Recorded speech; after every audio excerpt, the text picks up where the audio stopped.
как в Польше относятся к нам, белорусам, к россиянам. От адекватных людей, особенно от поляков, ничего такого не слышно. На улице, мне кажется, сложно встретить какую-то вот агрессию. Такую, да, агрессию и плохое отношение. Есть среди беженцев те, которые воспринимают эту помощь как какое-то само собой разумеющееся. И вместо какой-то там огромной благодарности, что Польша, поляки и не только все живущие в Польше помогают. Ассистент стоматолога самого высшего уровня. Он мне на 8 марта, знаете, что подарил? Я думаю, как я без нее раньше жила? Это так удобно.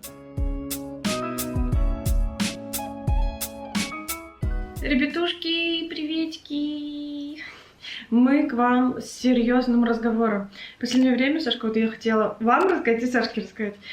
Очень часто, ты, наверное, заметил, нам в Инстаграм от белорусов приходят такие вопросы, как в Польше относятся к нам, белорусам, к россиянам. Да, как вообще, не опасно ли разговаривать? Не опасно ли приезжать на машине с белорусскими номерами, всякое такое.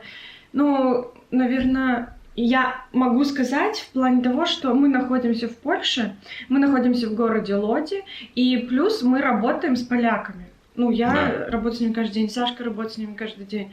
Я даже учусь, и там одни поляки, и там есть украинцы, это слышно, ну, то есть русскую речь, там она есть, и многие знают, что я из Беларуси, потому что, ну, преподаватели спрашивают, откуда ты, я говорю, из Беларуси, то есть... Теоретически все слышат, откуда я. И на работе тоже знают.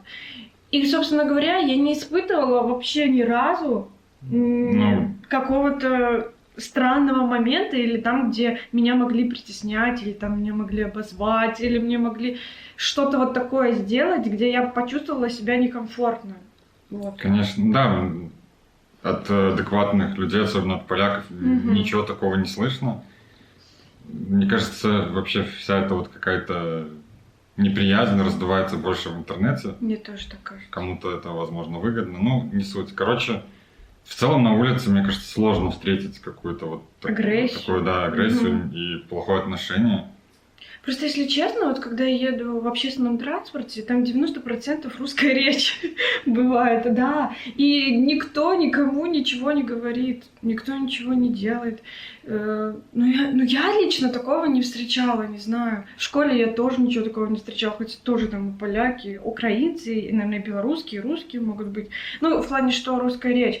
И наоборот, как-то поляки всегда поддерживают. Учителя, когда узнают, что я из Беларуси, говорят, все хорошо, все будет нормально, не переживай. Ну, то есть какая-то поддержка от преподавателей. Никто, даже преподаватели у нас есть, не ходят с таким значком в поддержку Украины. И когда даже эти преподаватели узнают, что я из Беларуси, они вообще ничего не говорят. Ну, то есть то же самое, такое же отношение, как и ко всем остальным. Так, особенно учитывая, если люди живут в Польше, то какое они, по сути, имеют отношение. Да и все адекватные понимают, что нельзя оценивать там какое-то скопление людей, уж тем более целую нацию, по отдельным представителям. И это работает и в обратную сторону, потому что наслышаны тоже, я думаю, про всякие истории с беженцами.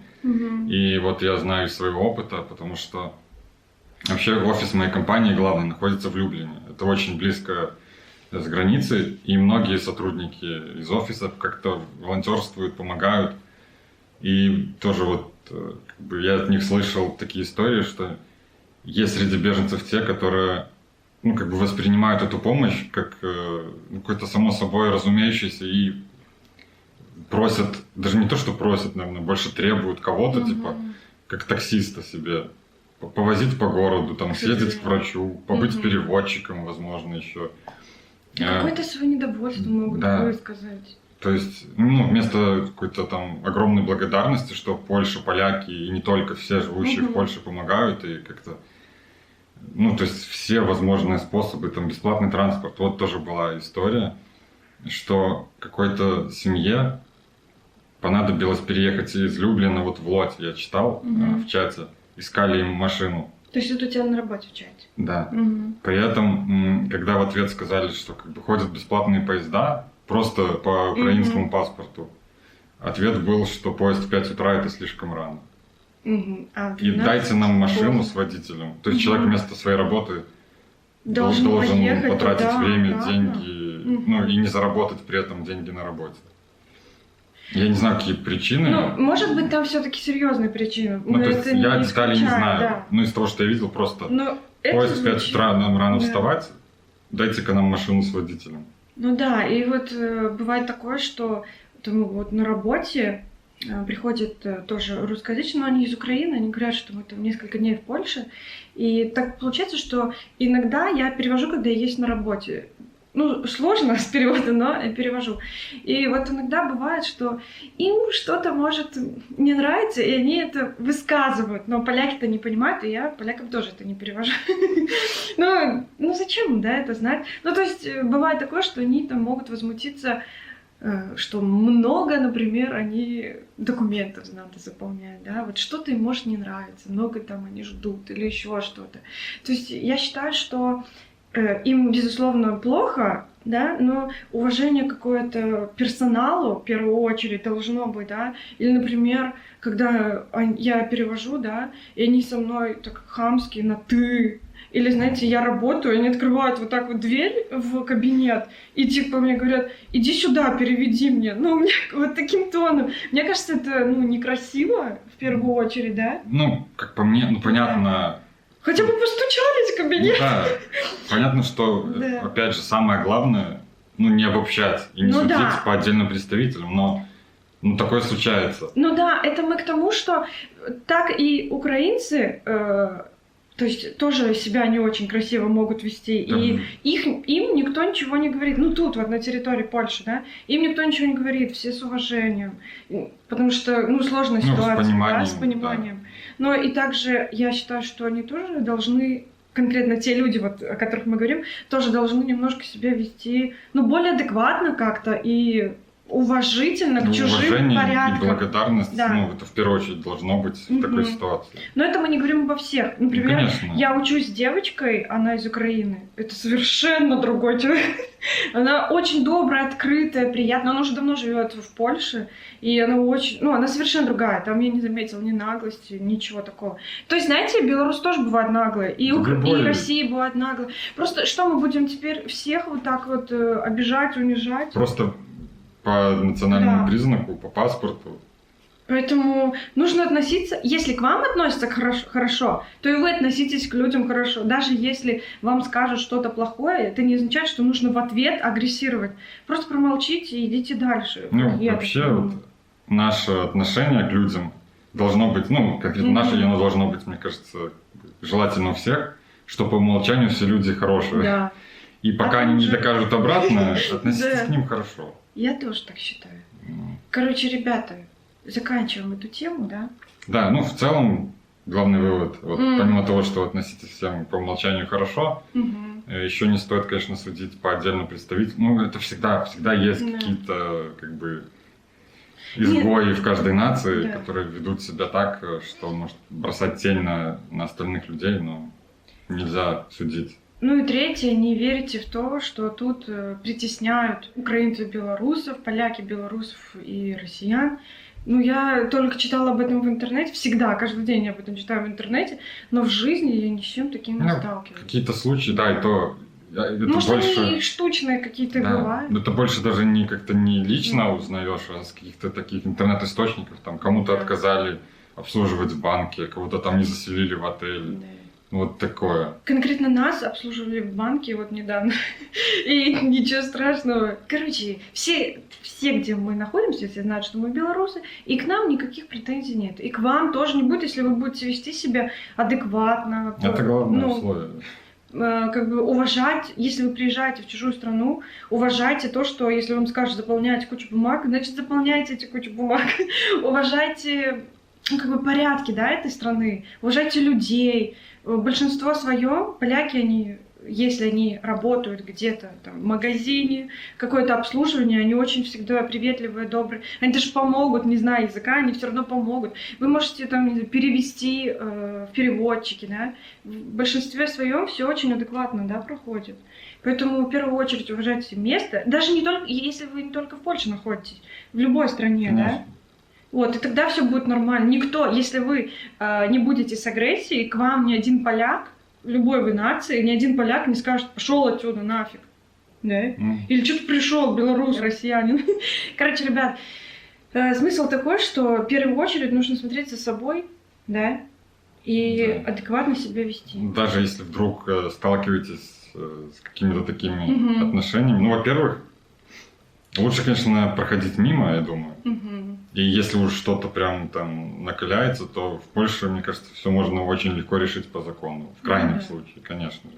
Тут он хотя бы работает. Ну, в крайнем случае, да, если что-то такое. Но многие боятся, там, если за машину что-то случится. Ну, тут как бы сложно. Тут, да, не знаю, если что-то серьезное, если с вами случается что-то серьезное, вы должны обращаться в определенные органы. Ну, это если что-то очень серьезное, да. Но что мы можем еще сказать? Ну, я больше чем уверена, что большинство из вас, кто нас смотрит и кто находится в Польше, ничего с вами не случится. Да? Ну да. Все будет хорошо. И вообще, нужно мыслить позитивно, смотреть наш канал, да, Сашка? И дальше идем в видео. Ребят, перед вами ассистент стоматолога самого высшего уровня. Ну, профессионал уж точно. Профессионал своего дела, просто мастер. Записывайтесь к нам, вы не пожалеете. Номер 259989. Классно. Классно? Это я купила такой костюм. Это называется, ну, медицинский костюм. Тут как-то фартук. Так называется. Вот, у меня, значит, есть кармашки. И там есть разных цветов. Я выбрала такой темненький. Не знаю, мне захотелось темный. Потому что, не знаю, как-то с темным я чувствую себя лучше. Короче, верх. Тут он очень свободный и длинный, что очень хорошо в нашей работе. Да? Ну и штаны длинные. Вот так. Ну, я не знаю, но прикольно выглядит. Да, профессионально очень. Да. Ну, сразу такая плюс 100. Да, но оно, короче, широкое, конечно. Слишком прям видно, да? Еще вот так вот бы.